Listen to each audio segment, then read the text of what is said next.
नमस्कार विद्यार्थी मित्रांनो, मी प्रशांत नागणे प्रशांत क्लासेसमध्ये आपलं पुन्हा एकदा मनपूर्वक स्वागत करतोय. विद्यार्थी मित्रांनो, GDCA मे 2025च्या परीक्षेची तयारी करताय तर सर्वप्रथम आजचा हा व्हिडिओ तुमच्यासाठी खूप आणि खूप महत्त्वाचा आहे. कारण GDCA मे 2025च्या परीक्षेचा अर्ज सादर करण्याची शेवटची तारीख आहे 25 फेब्रुवारी. ओके, प्रत्येकाने तारीख लक्षात ठेवायची आहे. 25 फेब्रुवारी पर्यंत तुम्हाला GDCA परीक्षेच्या फॉर्मचा जो काही अर्ज आहे तो अर्ज सादर करायचा आहे. आणि आजचा आपला महत्त्वाचा विषय आहे की GDCA मे 2025च्या परीक्षेच्या अभ्यासाचं नियोजन कसं करायचं. ओके, यामध्ये मी तुम्हाला परीक्षेला एकूण किती विषय असतात, परीक्षेचं मार्किंग कसं आहे, परीक्षेचं माध्यम कसं आहे, परीक्षेचा अभ्यास कसा करायचा आहे आणि ही परीक्षा कुणासाठी महत्त्वाची आहे या संबंधीचं परिपूर्ण मार्गदर्शन मी करणार आहे. त्यासाठी तुम्हाला व्हिडिओ शेवटपर्यंत नक्की बघायचा आहे. मध्ये कोठेही स्क्रिप्ट करायचा नाही, कारण हा संपूर्ण व्हिडिओ तुमच्यासाठी असणार आहे. ओके, सगळ्यात महत्त्वाचं आपण पहिलं GDCA परीक्षेच्या तारखा समजून घेऊया. GDCA परीक्षेची जी तारीख आहे मे महिन्यामध्ये म्हणजे 25 मे, ज्या तुमच्या मे महिन्यामध्ये परीक्षा होणार आहे, या परीक्षेच्या ज्या तारखा आहेत त्या तारखा पहिलं लक्षात घ्या. प्रत्येकाने आपल्या नोटबुकमध्ये तारीख फिक्स करून घ्या. 23 तारीख, 24 तारीख आणि 25 तारीख. ओके, GDCA परीक्षेच्या ह्या तारखा आहेत 23, 24, 25 मे महिन्यामध्ये. ओके, मे महिन्यामध्ये ही तुमची परीक्षा होणार आहे. एका दिवसाला तुम्हाला 2 पेपर द्यायचे आहे. पेपर 1, पेपर 2 23 तारखेला, पेपर 3, पेपर 4 24 तारखेला आणि पेपर 5 आणि पेपर 6 25 तारखेला.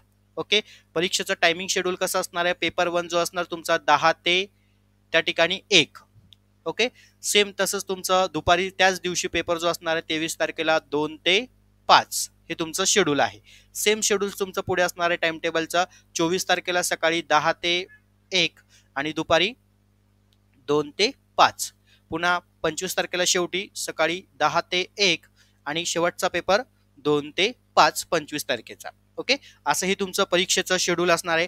परीक्षेला एकूण जे तुमचं मार्किंग आहे ते 100 मार्काचा. पेपर 1 100 मार्काचा असणार, पेपर 2 100 मार्काचा असणार, पेपर 3 100 मार्काचा असणार, पेपर 4 100 मार्काचा, पेपर 5 100 मार्काचा, पेपर 6 100 मार्काचा. असे टोटल तुम्हाला 600 गुणांचा पेपर द्यायचे आहेत. आणि या पेपरला तुम्हाला पासिंग होण्यासाठी पर सब्जेक्टला तुम्हाला या ठिकाणी 40 मार्क पडणे कंपल्सरी आहेत. पण मी विद्यार्थ्यांना सांगेल की तुम्ही आपल्या माइंडमध्ये फिक्स करून घ्या की पर सब्जेक्टला आम्हाला 50% मार्क पडलेच पाहिजे. येतंय लक्षात.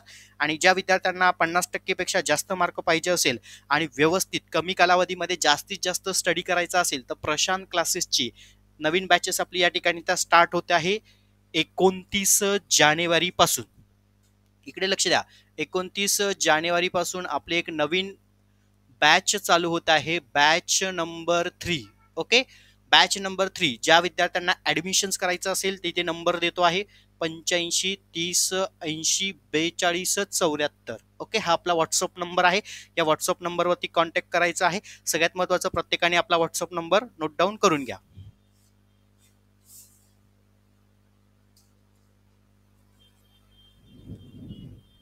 ओके, 29 जानेवारी पासून आपली ही नवीन बॅच स्टार्ट होत आहे. आता सगळ्यात महत्त्वाचा मुद्दा की सर अभ्यासाचं नियोजन कसं करायचं.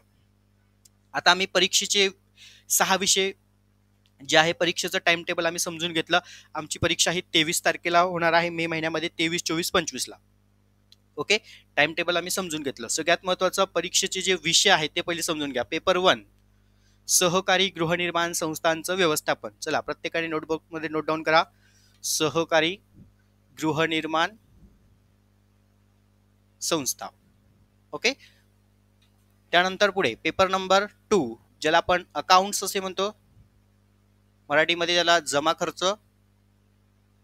ओके, पेपर नंबर 3 लेखा परीक्षण संस्थेच्या संबंधी. ओके, मी शॉर्ट मध्ये नाव सांगतोय. पेपर 4 इतिहास, सहकाराचा इतिहास आणि तत्व. ओके, आणि पेपर 5 सहकार कायदा. आणि पेपर 6 काय आहे, बँकिंग म्हणजे सहकार बँकिंग. ओके, असे एकूण टोटल तुमचे हे 6 विषय आहेत आणि या 6 विषयाचा तुम्हाला परीक्षेला अभ्यास करायचा आहे. चलो इकडे लक्ष द्या. आता अभ्यासाचं नियोजन. परीक्षेची फॉर्म भरण्याची शेवटची तारीख किती आहे रे? 25 फेब्रुवारी. ओके.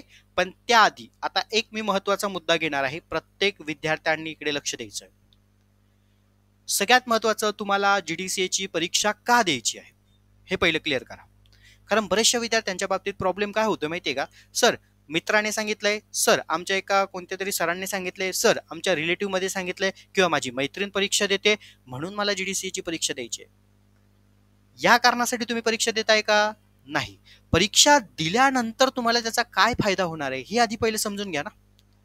आणि परीक्षेसाठी असणारा अभ्यासक्रम, परीक्षेसाठी असणारे विषय, परीक्षेसाठी असणारा कालावधी हा समजून घेणं खूप गरजेचं आहे. ओके. चला पहिला पण ह्या विद्यार्थ्यांच्या बाबतीत सगळं बोलूया की तुम्हाला परीक्षा का द्यायची आहे. तर GDCA परीक्षा दिल्यानंतर तुम्हाला सर्टिफाईड ऑडिटरही होता येतं, पण त्याच्यासाठी चार्टर्ड अकाउंटंट CA कडे असा CA का जो सहकारी विभागाच्या पॅनलवर लिस्टेड असला पाहिजे, आणि त्याच्याकडे तुम्हाला परीक्षा दिल्यानंतर, येते लक्षात, म्हणजे परीक्षा क्वालिफाईड नंतर तुम्हाला त्या ठिकाणी 3 वर्ष ऑडिट असिस्टंट म्हणून काम करायचं आहे. मग भविष्यामध्ये जेव्हा ऑडिट पॅनल येणार तेव्हा तुम्हाला कंपल्सरी तुमची पदवी, GDCA सर्टिफिकेट आणि 3 वर्षाचा अनुभव प्रमाणपत्र त्या ठिकाणी सादर करणं आवश्यक आहे, ज्यांना सर्टिफाईड ऑडिटर व्हायचं असेल अशा विद्यार्थ्यांसाठी. येतोय मुद्दा लक्षात. आता दुसरी कॅटेगरी, जे विद्यार्थी ऑलरेडी सहकारी संस्थांमध्ये काम करत आहेत, कोणी क्लेरिकल पदावर आहे, कोणी मॅनेजर लेवलच्या पदावरती आहे, तर अशा विद्यार्थ्यांना पुढे बढती, प्रमोशन, इम्प्लिमेंटसाठी GDCA कंपल्सरी आहे. आता राहिला आपला तिसऱ्या कॅटेगरीचे विद्यार्थी, जे आता नुकतेच BA, BCom, MCom जे काय तुमचं क्वालिफिकेशन झालेलं असेल, पण तुम्ही सहकारी संस्थांच्या काही जाहिराती पाहतात, तर त्या जाहिरातीमध्ये तुम्हाला GDCA कोर्स कंपल्सरी केलेला आहे, म्हणजे जॉबसाठी. ओके. मग त्यासाठी तुमचा जर आधी कोर्स कंप्लीट असेल तर तुम्हाला प्रथम प्राधान्य दिलं जातं. इथं एक लक्षात. पण ह्या सगळ्या गोष्टी कोर्स शिकत असताना, अभ्यास करत असताना सगळ्या कन्सेप्ट तुमच्या क्लिअर पाहिजे आहेत. ओके. हे पहिलं समजून घ्या, खूप गरजेचं आहे. आणि त्याच्यासाठी ही आपण नवीन तिसरी स्टार्ट करत आहे, ज्या विद्यार्थ्यांना प्रामाणिकपणे अभ्यास करायचा आहे. कारण आपल्याकडे हौशे गौशे नवशे भरपूर आहेत. एक लक्षात घ्या, सर सांगतो, बघू, करू.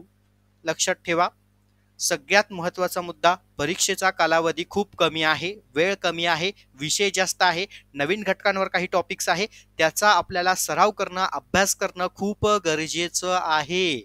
नुसतं फॉर्म भरलाय आणि पुस्तकं कुठून तरी अरेंज केली आहे, मग सर आम्ही 8 दिवस वाचतोय, 15 दिवस वाचतोय, काही कळत नाहीये, मग बाजूला ठेवून देतो. मग सर आत्ताच कुठं अभ्यास करायचा आहे, मे महिन्यामध्ये पेपर आहे 23 तारखेला, मग आम्ही आमच्या पद्धतीने अभ्यास करू, नियोजन करू. मग आम्ही काय करतो, 8 दिवस वाचतो, 15 दिवस वाचतो, पुस्तकं कुठेतरी कपाटात ठेवून देतो किंवा कुठेतरी बाजूला ठेवतो, आणि मग नंतर पुन्हा आम्ही आमच्या कामकाजासाठी, रुटीनसाठी तयार होतो. आणि मग कुठेतरी एप्रिल महिना जेव्हा उजाडतो तेव्हा आपल्याला आठवण येते की नाही बाबा, आपण जानेवारीमध्ये GDCAचा फॉर्म भरला होता, आता त्याचे पेपर मे महिन्यामध्ये आहे. मग आम्ही पुन्हा ते पुस्तकं चालतो, पुन्हा ती कन्सेप्ट तुम्हाला अवघड वाटते, आणि मग पुन्हा एक प्रश्नचिन्ह निर्माण होतं की सर आता 20च दिवस राहिले, महिनाच राहिलाय, मग अभ्यास होईल का, पेपर देऊ का? मग तुला आधी फॉर्म कोणी भरायला लावला होता? वेळ तेव्हा होती, नियोजन केलं नाही, अभ्यासाचं शेड्यूल बनवलं नाही, त्या शेड्यूल पद्धतीने तू चालला नाही, म्हणून तुला अडचणी निर्माण झाल्या. मग असे प्रश्न जर तुम्हाला पुढे भविष्यामध्ये निर्माण होऊ नये, तर विद्यार्थी मित्रांनो, तुमच्यासाठी मी 23 जानेवारीपासून, इकडे प्रत्येकाने लक्ष द्यायचं आहे, 23 जानेवारीपासून, ओके, किती, 23 जानेवारी 2025, 23 जानेवारीपासून तर तुम्ही या ठिकाणी 23 एप्रिल पर्यंत, 23 एप्रिल 2025 पर्यंत अभ्यास करायचा आहे. मग आता एक गोष्ट जर या ठिकाणी लक्षात घेतली, तर एवढ्या कालावधीमध्ये फक्त आणि फक्त आपल्याला 91 दिवस मिळता आहेत. किती, 91 दिवस. मी फक्त यामध्ये धरले आहेत 90 दिवस. ओके. मग ह्या 90 दिवसाच्या शेड्यूल मध्ये तुम्हाला टोटली 6 विषय करायचे आहेत की नाही. मग या 6 विषयासाठी तुम्हाला जर त्या ठिकाणी पाहायला गेलं, प्रत्येक विषयाला, इकडे लक्ष द्या, प्रत्येक विषयाला तुम्हाला या ठिकाणी 15च दिवस मिळतायत रे. किती, 15च दिवस. पण सर परीक्षेचा फॉर्म भरायला तर 25 फेब्रुवारी पर्यंत डेट आहे, मग आताच कशाला अभ्यासाचं शेड्यूल करायचं आहे? मी परीक्षेचा फॉर्म 20 फेब्रुवारीला भरणार आहे किंवा अगदी शेवटी आरामात भरणार आहे. पण परीक्षेचा कालावधी बघ, अभ्यासाचं नियोजन कधी करणार आहे? मग सर सांगतो, बघू, करू किंवा अजून घरच्यांना विचारतो. एक लक्षात घ्या, तुम्ही ग्रॅज्युएट आहात, तुम्ही पदवीधर आहात, तुम्हाला पुढे एज्युकेशनच्या संबंधी डिसिजन निर्णय हे तुम्हाला घेता आले पाहिजे. परीक्षा कुणासाठी आहे हे मी क्लिअर केलेलं आहे. ज्या विद्यार्थ्यांना परीक्षेची आवश्यकता आहे, गरज आहे, ते विद्यार्थी इतर कारणं शोधत बसत नाही. ते प्रामाणिकपणे अभ्यासाला सुरू करतात आणि मी अशाच विद्यार्थ्यांना बॅचेसला ऍडमिशन देतो. आपल्याकडे हौसे गौशे नवशे नाहीचे. ओके, मी मूळतः त्यांना घेतच नाही बॅचला. कारण प्रॉब्लेम काय होतो माहितीये का, माझं एक शेड्यूल त्या ठिकाणी ठरलेलं असतं. त्याच पद्धतीने मी मुलांचा अभ्यास कव्हर करून घेतो आणि तुम्ही जर माझ्या शेड्यूलने चाललात तर तुमचा एप्रिल महिन्यापर्यंत 101% मी सांगतो तुमचा अभ्यास त्या ठिकाणी क्लिअर होणार म्हणजे होणार. कारण आपल्याला कारण न देणारी विद्यार्थी त्या ठिकाणी चालतात. बरेचसे विद्यार्थी काय करतात, कारण देत बसतात. सर आम्ही जॉबला आहे, घरचेही कामं पाहतो आहे, आम्हाला अभ्यासाला वेळ मिळत नाहीये. तर एक गोष्ट लक्षात घ्या, बढती, प्रमोशन, इम्प्रुव्हमेंट कुणाला पाहिजे आहे? तुम्हाला पाहिजे की नाही? ऑडिटर कुणाला व्हायचं आहे? सर्टिफिकेटची गरज कुणाला आहे? विद्यार्थी मित्रांनो तुम्हाला आहे की नाही? भविष्यामध्ये तुम्हाला जॉबच्या ठिकाणी बँकेच्या जॉबला लागायचं असेल, कॉपरेटिव्ह सेक्टरला, तर जीडीसी सर्टिफिकेट कुणाला सबमिट करायचं आहे? तुम्हाला करायचं आहे की नाही? मग त्यातून कुठेतरी तुम्हाला तुमच्या कामकाजातून अभ्यासाच्या दृष्टीने वेळ काढणं ही जबाबदारी कुणाची आहे? विद्यार्थी मित्रांनो तुमची आहे. बरोबर, कारण शोधत बसू नका. कुठेतरी ते कारण काही कालावधीसाठी बाजूला ठेवा. कारण मे महिन्यापर्यंत आपल्याला अभ्यास करायचा आहे. मे महिन्यानंतर मी तुम्हाला सांगणार नाही की परीक्षेचा अभ्यास कर मे 25चा, कारण तेव्हा परीक्षा झालेली असेल की नाही. पण आमचे विद्यार्थी काय, फॉर्म भरायच्या आधीच कारण तयार. ज्या विद्यार्थ्यांना प्रामाणिकपणे अभ्यास करायचा असतो ते विद्यार्थी कारण शोधत बसत नाही. मग काही म्हणतात नाही सर आम्ही करून घेऊ, पासच होऊ. एक लक्षात घ्या, बोलणं खूप सोपं आहे,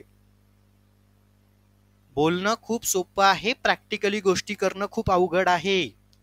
8 दिवस मुलांचं होतंय कसं माहितीये का, मुलं फॉर्म भरतायत, मार्केटेबल पुस्तकं घेऊन येत आहे, 8 दिवस वाचतायत, 15 दिवस वाचतायत, परत कुठेतरी बाजूला ठेवून देत आहे. याला अभ्यास म्हणणार आहे का? याला अभ्यास म्हणणार आहे का? या पद्धतीने अभ्यास करून तुम्ही परीक्षा क्वालिफाईड होणार आहे का? मग याल पुन्हा तुम्ही एक एक दोन दोन विषय बॅक घेऊन. त्यापेक्षा आत्ताच प्रॉपरली नियोजन केलं, अभ्यास केलं, तर तुमचा त्या ठिकाणी शेड्यूल वाईज अभ्यास कम्प्लिटली होणार. आणि विषय काही अवघड नाहीये, मी अगदी साध्या सोप्या पद्धतीने शिकवतोय. जास्त पुस्तकही तुम्हाला वाचण्याची आवश्यकता पडणार नाही. जे विद्यार्थी आपल्या रेकॉर्डेड सिरीज बॅचेसला जॉईन होतील त्या विद्यार्थ्यांना सगळ्यात महत्त्वाचं सोप्या साध्या पद्धतीने डेली एक एक लेक्चर्स मी अपडेट करतोय, त्यामुळे तुम्हाला त्याचा नक्कीच बेनिफिट होईल. आता जे विद्यार्थी बॅच 1ला जॉईन आहेत त्यांची मी युनिट टेस्ट जानेवारीमध्ये ठेवली आहे, त्यांचा एक मेसेज तुम्हाला आलेला असेल विद्यार्थ्यांना. आणि आता बॅच 2चे जे विद्यार्थी आहे त्यांना पुन्हा आता सोमवारपासून उद्यापासून आपले शेड्यूल स्टार्ट होणार आहे. आणि तुमची सुद्धा टेस्ट मी फेब्रुवारीमध्ये फर्स्ट वीकमध्ये घेणार आहे, पेपर 1ची. त्यामुळे सगळ्यात महत्त्वाचं तुम्हाला सराव असणं खूप गरजेचं आहे परीक्षेच्या दृष्टीने. आणि जे विद्यार्थी आता नव्याने बॅच 3 जॉईन करणार आहे तर त्यांच्यासाठी जी आपली बॅच आहे ती 29 जानेवारीपासून चालू होते आहे. त्याच्या आधी तुम्ही बॅचला ऍडमिशन घेऊ शकतात. ओके, हा एक पहिला महत्त्वाचा मुद्दा लक्षात घ्या. आता 23 जानेवारीपासून तर 23 एप्रिलपर्यंत आपल्याकडे 90 दिवस आहे आणि एका विषयाला तुम्हाला 15 दिवसाचा वेळ मिळतो आहे, कालावधी मिळतो आहे. जे विद्यार्थी सेल्फ स्टडी करणार असेल बिंदास करा, काही अडचण नाही आहे. तुम्ही या शेड्यूलने तयार करा तर तुम्हाला त्याचा अभ्यासाचं एक नियोजन करता येणार. आता सर दिवसभरामध्ये आम्हाला किती तास अभ्यास करणं गरजेचं आहे? जे जॉबला आहेत, जे वर्किंगला आहेत, तर त्यांना मी एकच सांगेल की निदान तुम्ही 1 तास तरी अभ्यास करा डेलीपासून, म्हणजे 23 तारखेपासून. आणि जे विद्यार्थी घरीच आहेत, ओके, तर त्यांनी कमीत कमी 2-3 तास तरी अभ्यास करणं गरजेचं आहे. सगळ्यात महत्त्वाचं, मी जे IMP क्वेश्चन्स देणार आहे, मी जे महत्त्वाचे क्वेश्चन सिरीज होम असाइनमेंट देणार आहे त्याचा व्यवस्थित सराव करा, त्याचा तुम्हाला परीक्षेला भरपूर फायदा होईल. ओके, सगळ्यात महत्त्वाचं, आता आम्हाला परीक्षेला अभ्यास करण्यासाठी किती वेळ देणं आवश्यक आहे? आता प्रत्येकाच्या कामकाजाच्या वेळा ह्या वेगवेगळ्या असतात. आता कोणी सकाळी 7ला जातं, संध्याकाळी 10ला येतं, कोणी सकाळी 10ला जातं, संध्याकाळी 7ला घरी येतं. तर जे संध्याकाळी 6-7ला घरी येत असतील, इकडे लक्ष द्या, जे संध्याकाळी 6-7ला घरी येणार असतील, म्हणजे सकाळी 10ला गेले संध्याकाळी 7ला किंवा 6ला घरी येत आहे, तर त्यांनी आपलं घरी आल्यानंतर बाकीचे जे काही आपले कामकाज आहे ते आटपून त्या ठिकाणी तुम्ही संध्याकाळी 9 वाजता म्हणजे 9 ते 11 किंवा 9 ते 10 किंवा 10:30 पर्यंत तुम्ही अभ्यास करणं गरजेचं आहे. आणि जे विद्यार्थी सकाळी 10ला जात आहेत किंवा 8ला जात असतील, संध्याकाळी 8ला घरी येत आहेत किंवा 9ला घरी येत आहेत, तर त्यांनी रात्री 11-12 वाजेपर्यंत अभ्यास करणं खूप गरजेचं आहे. तर जेणेकरून तुम्हाला पुन्हा मग एप्रिलमध्ये आणि मे मध्ये जागरण करण्याची आवश्यकता पडणार नाही अभ्यासासाठी. पुन्हा त्याचा परिणाम तुमच्या पेपरवर होतो, तब्येतीवर होतो. त्याच्यापेक्षा आताच नियोजन करा ना, आताच अभ्यास करा ना. काय अडचण आहे तुम्हाला? फक्त अभ्यास तर करायचा आहे, वेगळं काही करायचं नाही ना गोष्टी. कारण शोधत बसण्यापेक्षा अभ्यासाचं नियोजन करा. किती वेळ आपल्याला मिळतोय कामकाजातून, त्यामध्ये आपला कव्हर होतोय का, सराव करा. हा खूप गरजेचा आहे. सराव केला तर तुम्हाला परीक्षेला त्याचा फायदा आहे.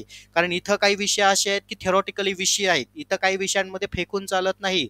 रट्टा मार बरेचसे विद्यार्थी असतात, पेपर काळा करून येणार वगैरे लिहिणं, मार्क कमी भेटतात. मग परिणाम दिसतो. आता बॅकलॉगवाले जे असतील 24चे, त्यांच्या लक्षात आलं असेल मी या काय गोष्टी बोलतोय त्या.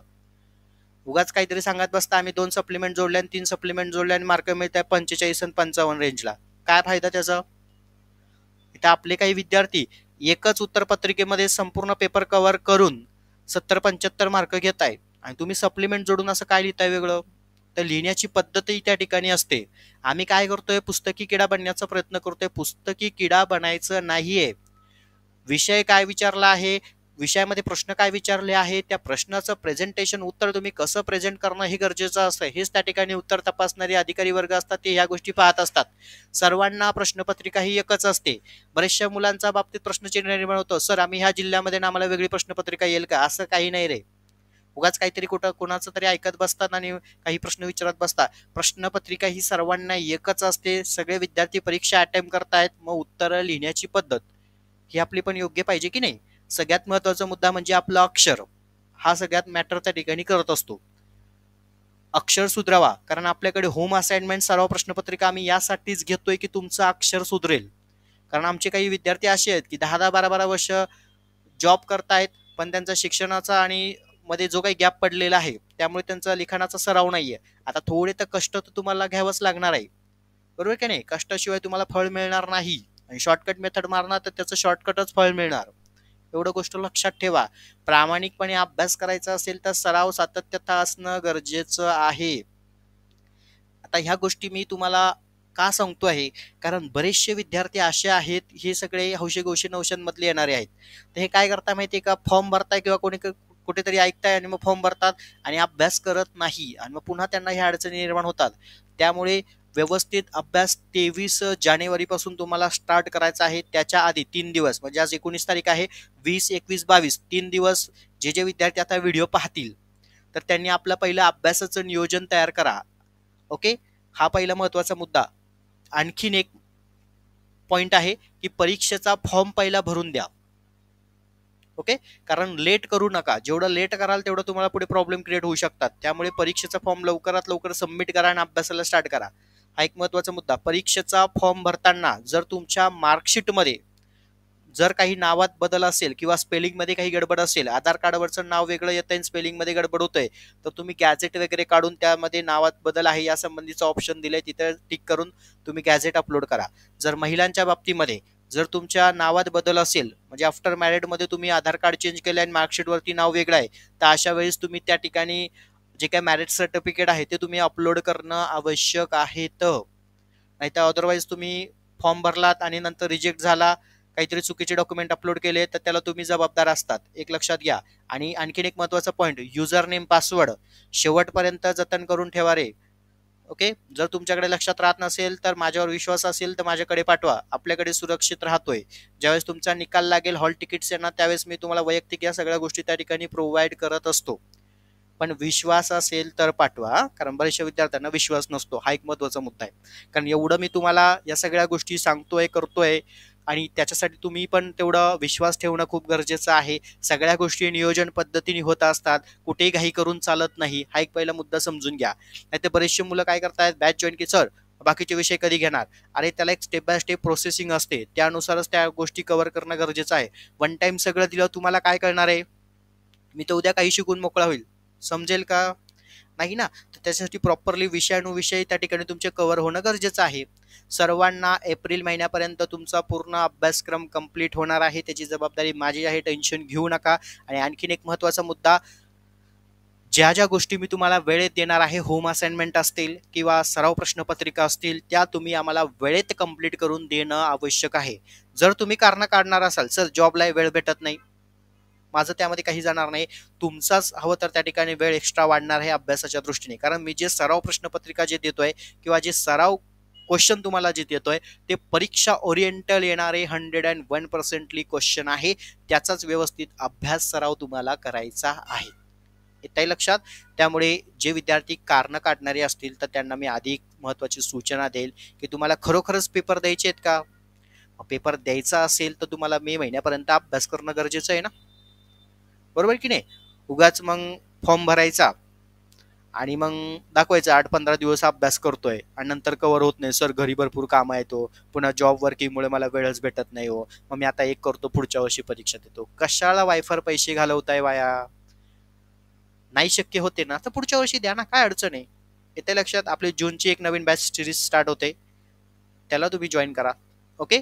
तर सगळ्यात महत्त्वाचा मुद्दा पहिला विद्यार्थ्यांनी हे समजून घ्या की विषय आपल्याकडनं हाताळले गेले पाहिजे आणि सराव होणं गरजेचं आहे. हे झालं आपलं या ठिकाणी बघा 23 एप्रिल पर्यंतचं शेड्यूल, म्हणजे 23 जानेवारी ते 23 एप्रिल पर्यंत आपलं हे शेड्यूल असणार आहे. पुढे 24 एप्रिल, आता 24 एप्रिल ते मे महिन्याच्या त्या ठिकाणी 20 मे पर्यंत. ओके, म्हणजे 24 एप्रिल ते 20 मे पर्यंत आपल्याकडे जो कालावधी आहे 27 दिवसांचा, या 27 दिवसांच्या कालावधीमध्ये आपल्याला सराव प्रश्नपत्रिका सोडवून घ्यायच्या आहेत ज्या परीक्षेच्या दृष्टीने. ओके, कारण पेपर आपले कधी आहे रे? 23 मेला आहे. त्याच्या म्हणजे 20 मे पर्यंत, म्हणजे 24 एप्रिल ते 20 मे पर्यंत आपल्याला हे सराव प्रश्नपत्रिका त्या ठिकाणी सोडवून घ्यायच्या आहेत. येते लक्षात? या पद्धतीने तुम्हाला अभ्यासाचं शेड्यूल नियोजन करायचं आहे. तुमच्या कामकाजाच्या वेळानुसार जे सेल्फ स्टडी करणारे असतील तर तुम्ही कमीत कमी दिवसातनं, जे कर्मचारी वर्ग असेल तर तुम्ही 1 तास तरी अभ्यास करा. आणि जर आमच्या रेकॉर्डेड सिरीज बॅचेसला तुम्ही जॉईन झालात तर तुम्हाला त्या ठिकाणी आपलं 30 ते 35 मिनिटाचं लेक्चर सिरीज असणार आहे, ते व्यवस्थित ऐकलं, समजून घेतलं तर तुम्हाला परीक्षेला कोणतीच अडचण येणार नाही. अगदी मी सोप्या भाषेत सगळे कंटेंट पॉइंट्स त्यामध्ये मी कव्हर केलेले आहेत. ओके, तर सगळ्यात महत्त्वाचं 29 जानेवारीपासून आपली नवीन बॅच चालू होते आहे. ज्या विद्यार्थ्यांना ॲडमिशन्स करायचं असेल, पुन्हा इथे नंबर लिहून देतो माझा, 85 30 80 42 74 या नंबरला कॉन्टॅक्ट करा. कॉन्टॅक्ट करत असताना व्हॉट्सअपला तुमचं पहिलं नाव पाठवा, जिल्हा पाठवा, तुमचं एज्युकेशन आणि ब्रॅकेटमध्ये GDCA कोर्स. फीज तुम्हाला सेंड केली जाणार आहे. ज्यांना पॉसिबल असेल त्यांनीच जॉईन करा. अदरवाईज सर फी जास्त आहे, कमी आहे, नाही जॉईन केलं तरी काही हरकत नाही, आमची बॅच चालू राहणारच आहे.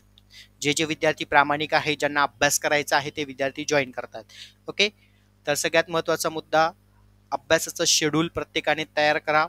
23 जानेवारीपासून परफेक्ट अभ्यासाला लागा. त्याच्या आधी फॉर्म सबमिट करा. ओके, आणि अभ्यासामध्ये सातत्यता नक्कीच ठेवा. येते लक्षात? जे बॅच जॉईन करतील त्यांना तर आम्ही आता होम असाइनमेंट सिरीज कंपल्सरी देणार आहे सॉल्व्ह करायला, जेणेकरून तुमचा त्याच्यातनं भरपूर अभ्यास कव्हर होईल. ओके, चला सर्व विद्यार्थ्यांना आता हे शेड्यूल लक्षात आलं. रिव्हिजन सिरीज आपली कधी असणार आहे? 24 एप्रिल ते मे महिन्यापर्यंत. Okay, revision. आणि 23 जानेवारी ते 23 एप्रिलपर्यंत आपलं पूर्ण शेड्यूल सेक्शन आहे. त्याच्यामुळे अभ्यासा आपल्याला हा कम्प्लिटली करून घ्यायचा आहे. नवीन घटकांवर आधारित पूर्ण अभ्यास असणार आहे. विषय तुम्हाला अगदी सोप्या भाषेत समजून सांगणार आहे. ज्या ज्या गोष्टी मी तुम्हाला लेक्चरच्या माध्यमातून नोटबुकमध्ये नोट डाऊन करायला सांगणार आहे त्या व्यवस्थित नोट डाऊन करून घ्यायच्या आहे. यामध्ये तुम्हाला महत्त्वाच्या PDF नोट्सही प्रोव्हाइड करणार आहेत. त्यानंतर IMP सिरीज क्वेश्चनही प्रोव्हाइड करणार आहेत. सराव प्रश्नपत्रिकाही त्यामध्ये तुम्हाला प्रोव्हाइड करणार आहेत. त्यामुळे ज्या ज्या गोष्टी तुम्हाला वेळेत देणार आहेत त्या त्या गोष्टी तुम्ही वेळेत अभ्यासणं ही तुमचीही जबाबदारी असणार आहे. आणि अदरवाईज मला कारणं चालत नाही. मग सर तुम्ही काल क्वेश्चन्स पेपर पाठवली, मग ती 3 दिवसांनी सॉल्व्ह करून दिली तर चालेल का? 4 दिवसांनी सॉल्व्ह करून दिली तर चालेल का? ठीक आहे, एखाद्या वेळेस तुमचा काही मेडिकल इश्यूज असू शकतो किंवा खूपच मेजर काही प्रॉब्लेम असू शकतो, तर तेव्हा आपण ॲडजस्ट करू शकतो. पण दररोज ह्या गोष्टी सतत त्या गोष्टी जर त्या घडत असतील तर त्याच कुठे चालणार नाही मला. ओके, तर अभ्यास हे शेड्यूल तुमचं असलं पाहिजे, तरच तुम्हाला तुमचा रिझल्ट दिसणार आहे, कारण इथे पूर्ण थेरॉटिकल पेपर आहे, थिअरी कंटेन आहे, सराव असणं गरजेचं आहे. काही नवीन घटक टॉपिक्स त्यामध्ये ऍड आउट आहे, तेही समजून घेणं खूप गरजेचं आहे. येते लक्षात.